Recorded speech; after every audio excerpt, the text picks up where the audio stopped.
I'm Gene Paul, back again. Thanks to your comments. I appreciate them, and it's my incentive to go on to the next one. This one's about Dad going to New York City with his trio. His next adventure, to get a job out there and see what he can get in trouble with. So he found a gig with Fred Waring and the Pennsylvanians. Now, one would think, okay, well, it sounds like a big band. Yeah, it was. Matter of fact, it was 62 Pennsylvanians. And by the time he added on Dad and the trio, 65 Pennsylvanians. Okay. They did a broadcast 5 days a week, and it was coast to coast. What a different element this was. But his knowledge of learning kept going. But at evenings, he felt as though, okay, there's got to be more going on here. He wanted to get inside of what was happening on the best players possible. Where to achieve that?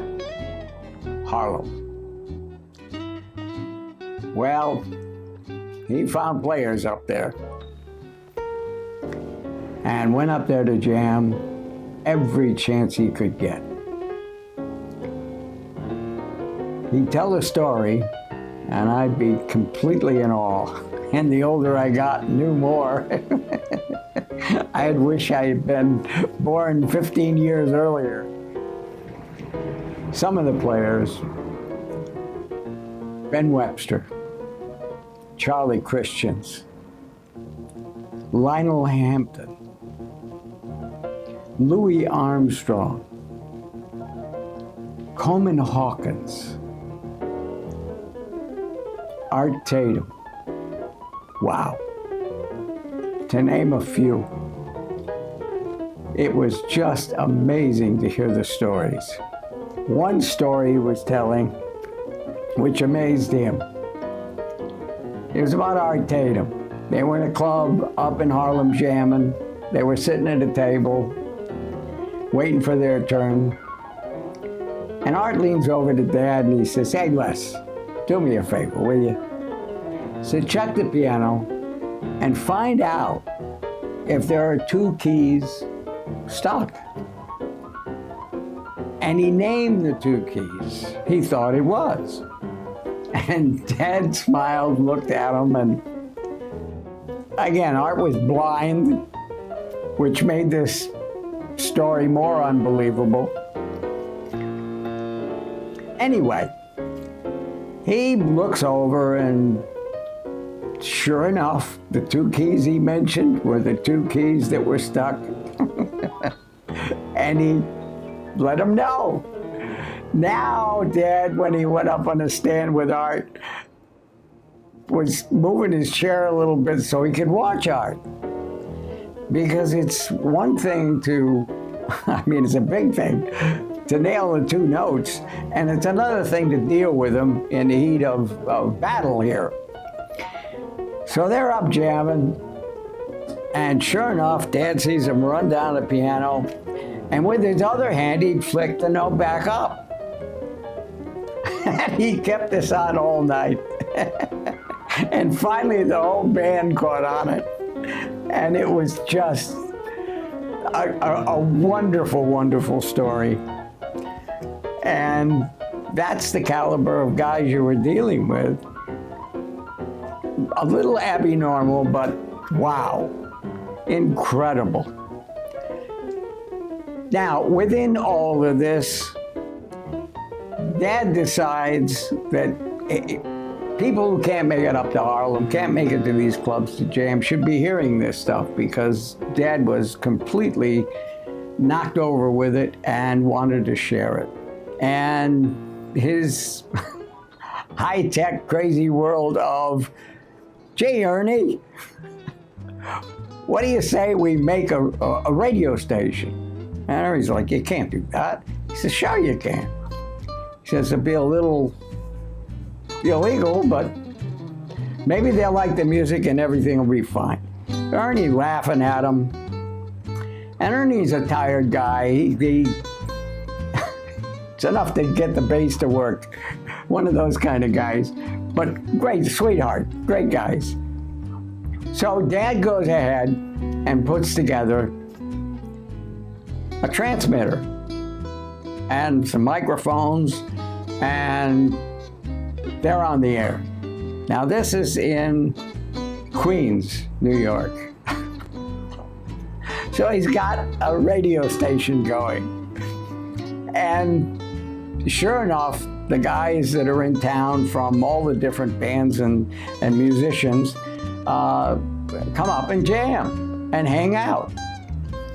Well, he's going to tell the story in a minute, but a part he left out, and I heard him tell it, and it was just, wow. Food, liquor, whatever, refreshments. He would take and go down and notify these places that here's what he wanted to do. He said he'll give them free advertising, and when they're stuck for a pizza or a beer or something, chase it up. And they all agreed, and they asked when was the show on and this and that, and he said, well, we'll let you know.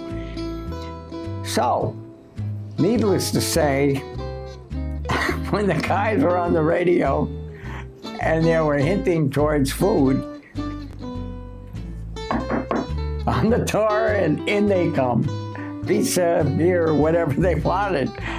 And the guys would be listening at the shops, at the restaurants, at the liquor stores. They'd be listening. And everybody all over town knew about it. Well, the police knew about it too. The FBI knew about it. But let Dad tell that story because it's really, really good. And then afterwards, I'll give you a little shocker for an ending that he didn't tell. Hope you enjoy it. I'm talking about an illegal radio station that I dreamt up in Jackson Heights, New York, back in the 30s, where I was privileged to live with Benny Goodman's band, Glenn Miller's band, Fred Waring's band, Bobby Crosby's band, and a jillion other musicians. 1, 2, 3, 4, testing. 1, 2, 3, 4. What was the name of the station? The Booger Brothers Broadcasting System. And all the greatest, the Lionel Hamptons, all the great musicians were down there playing. And they just play their hearts out because we could play anything we wished to play.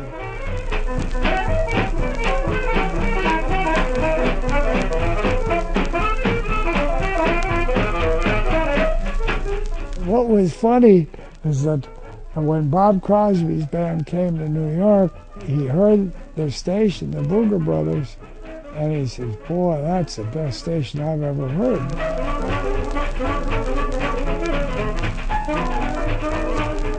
They never heard that many cuss words. They've never heard anybody. The jam sessions we had and the great players they had. That, ladies and gentlemen, was Bill Graham, Matty Madlock, Nick Bordeaux, kind of swinging out on their instruments, entertaining you. And now we'll take you back to our basement studio to continue our swing session. Take it away, boys.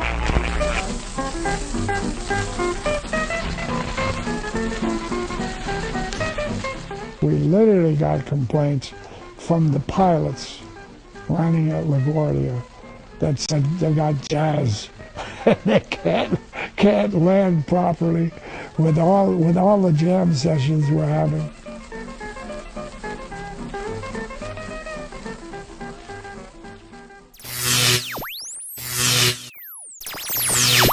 That little cartoon there was meaningful because Dad touched part of the transformer and the electronics of the radio station and the guitar, and wacko, did he get a shock. It's funny now, but Dad couldn't have been funny at the time. Ernie saw it he was standing there, pushed his guitar out of his hands because it completed the circuit by holding the metal strings. And Dad went down. They rushed him to the hospital. He spent a while in the hospital with that one. And he made it through okay, obviously. Otherwise, this would be the last video. Good times were after that. Everything was wonderful. And Dad's payback to Ernie was great. A buddy, a pal.